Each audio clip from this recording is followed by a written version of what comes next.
nappy needs changing. Good luck. I think he's crying for milk, Angie. I'm all for doing my fair share, but he's bound to feel a bit let down if I try and breastfeed him. His nappy, Nick. You know it, I know it. If you don't move fast, most of his mattress will know it. Was I right or was I right? You were warm. Definitely warm. Come here. Oh.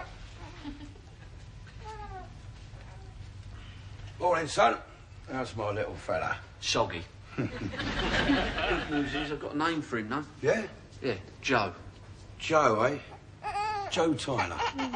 Yeah, nice one. Give him here. Oh, well, if you insist, Dad, I was really looking forward to it, but... I think young Joe might appreciate this. No offence, son, but you haven't exactly mastered the art of nappy changing yet, have you? Hey? I copped your last attempt. Mind you, best one yet.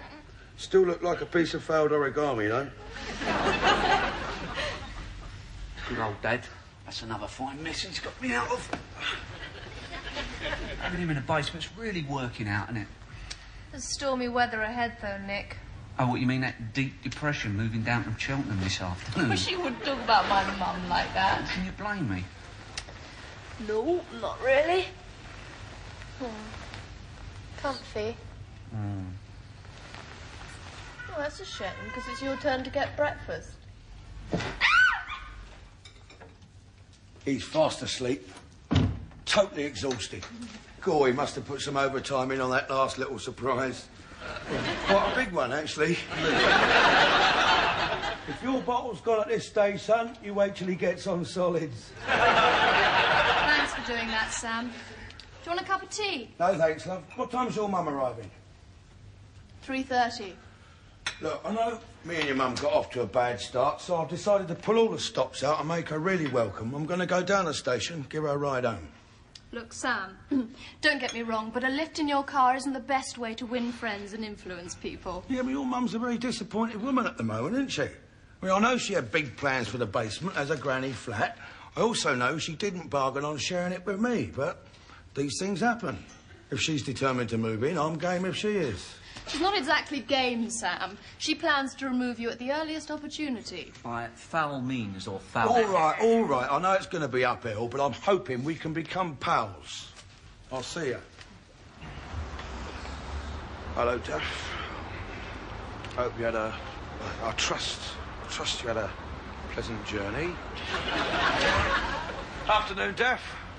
Trust you had a good journey.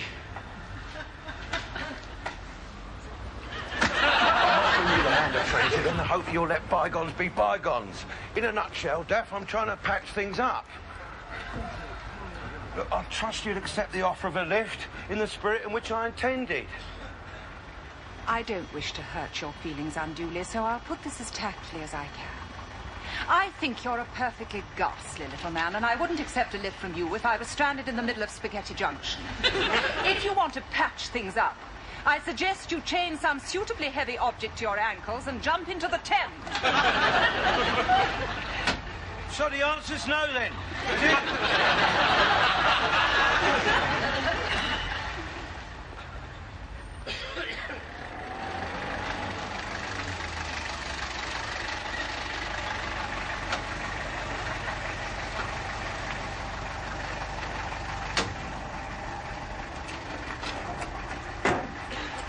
I demand an apology. I think you should set yourself a more realistic objective, like hell freezing over. No way am I leaving this basement, no way. I can take anything you throw at me, and you can be sure I'll sling it back to you with interest. So I suggest you change your attitude smartish, or push off back to Cheltenham. Always assuming, of course, they'll have you back in.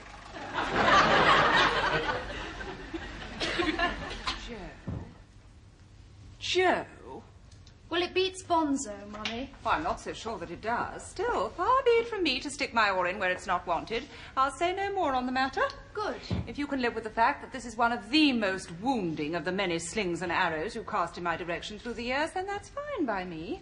In other words, you're disappointed that it isn't Jeremy. Not half as disappointed as this poor child is going to be. Apart from anything else, one had naturally assumed that your father's name would be passed on. Your poor father. He'd have been mortified. Mummy, Daddy's been dead for 10 years. You really can't get any more mortified than he already is. You're such a hypocrite. Daddy walked out on us years before he died, and you always claimed that his best epitaph would have been good riddance. What you're really saying is that Jeremy's got more class than Joe. Well, I can't cope with that, so drop it. Can I speak frankly, Mummy? Oh, please do. All this polite chatter's getting us nowhere. Look, you've had a lot of unhappiness in your life, and I realise that moving you into the basement with Sam is, on the face of it, a recipe for disaster. I'm about 90% certain it will be a disaster, but I'm pinning my hopes on that other 10%.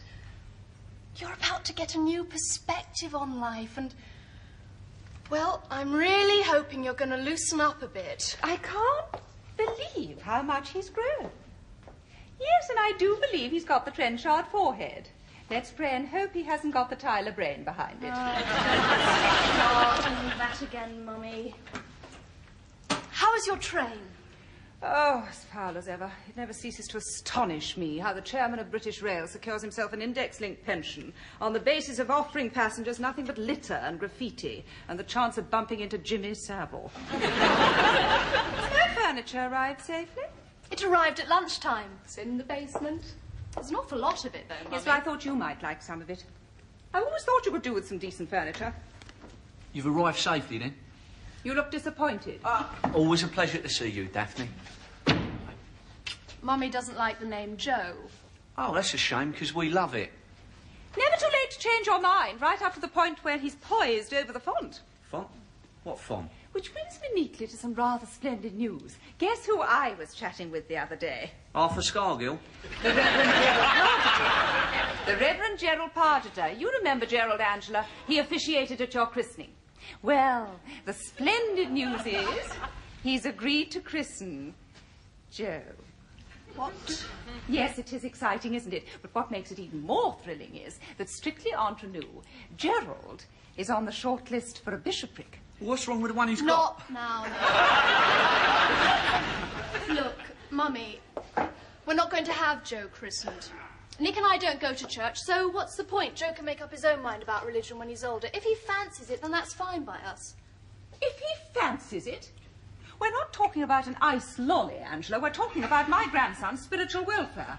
Oh, I can see this poor child is going to need me more than I ever imagined. In fact, the more I think about it, the more I realise this little fellow won't want his granny stuck down in the basement. You got a point there, Daphne. I'll tell you what, I'll give him your address in Cheltenham, eh? You'd like me in the spare room next to your mummy and daddy, wouldn't you?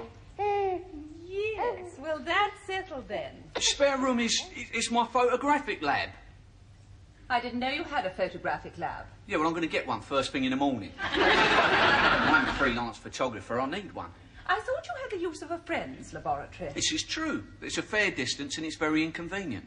I mean, when you're dying to go to the laboratory, the last thing you want is a bus ride. What Nick's trying to say in a roundabout sort of way is that we don't want you living upstairs with us. A2, Angela? Yes, me too, Mummy. The arrangement